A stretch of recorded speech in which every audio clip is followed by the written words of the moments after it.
Në tregun e Milotit që në orët e parë të mëngjesit, inspektorët e shërbimit veterinar kanë parandaluar hyrjen e baktive të imta.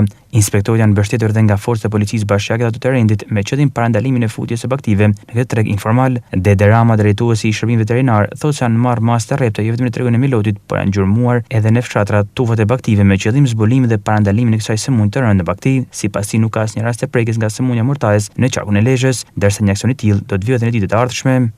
Po bëjmë zbrazjen, mbastisen dhe ndalimin e lëvizjes së të imtave, sidomos të imtave, por dhe të kafshëve tjera, me qenë se mjetet e transportit banë edhe vektor për hapje të sëmundjes. Javën që ka kaluar nuk ka asnjë lloj rasti, sepse falë shqetësimit të madh të inspektorëve dhe policisë bashkiake dhe policisë së rendit, nuk i kemi lejuar që të hyjnë nëpërmjet kontrolleve dhe në akset dhe mrena në pazarin e Milotit. Ju bëj thirrje gjithë fermerëve, të gjithë dhe konsumatorëve, mos të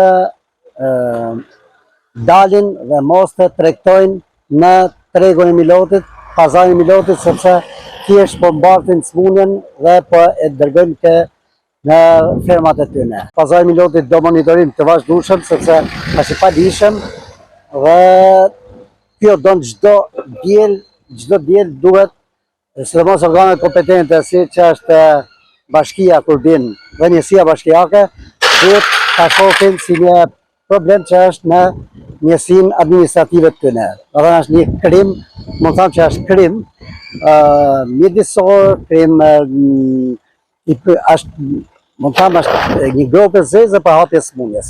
Gjatë ditës sot janë ngritur edhe 3 postobllogje në rrugët nacionale për verifikim dhe pas parandalimin e futjes së dhënave pranë tregut të Milot.